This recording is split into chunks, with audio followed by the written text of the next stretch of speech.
அடுத்தபடியா நம்ம பார்க்கக்கூடியது திருவாரூர் மாவட்டம். இங்க 50 ஆண்டு கால அவலமா விளைநிலங்கள்ல உடலை சுமந்து செல்லக்கூடிய ஒரு சோகம் ஏற்பட்டிருக்கு. அந்த காட்சிகளை பார்க்கிறோம். இறந்தவர்களினுடைய உடலை விளைநிலங்கள்ல தாண்டி அங்க இருக்கக்கூடிய கிராம மக்கள் சுமந்துட்டு போறக்கூடிய ஒரு சூழல். திருவாரூர் மாவட்டம் நன்னிலம் பக்கத்துல சுடுகாட்டு பாதை வசதி இல்லாததுனால உயிரிழந்த இளைஞருடைய உடலை விளைநிலங்கள் வழியா மக்கள் சுமந்து செல்லக்கூடிய காட்சிகள்.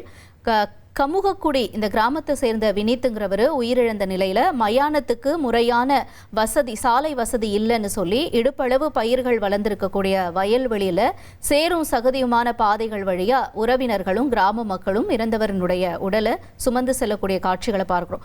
50 வருஷத்துக்கும் மேலா இங்க சுடுகாட்டுக்கு செல்றதுக்கு பாதை இல்லை, பல முறை மனு அளிச்சும் எந்த நடவடிக்கையும் எடுக்கலைன்னு கிராம மக்கள் புகாரையும் அதே நேரத்தில் குற்றச்சாட்டையும் முன் வச்சிருக்காங்க. இனி செல்லும் இடமெல்லாம் செய்தி. தந்தை டிவியின் வாட்ஸ்அப் சேனலை ஃபாலோ பண்ணினா செல்ல இருக்கும் இடமெல்லாம் செய்தி. இதோ QR கோட் இப்பவே ஸ்கேன் பண்ணுங்க, ஃபாலோ பண்ணுங்க.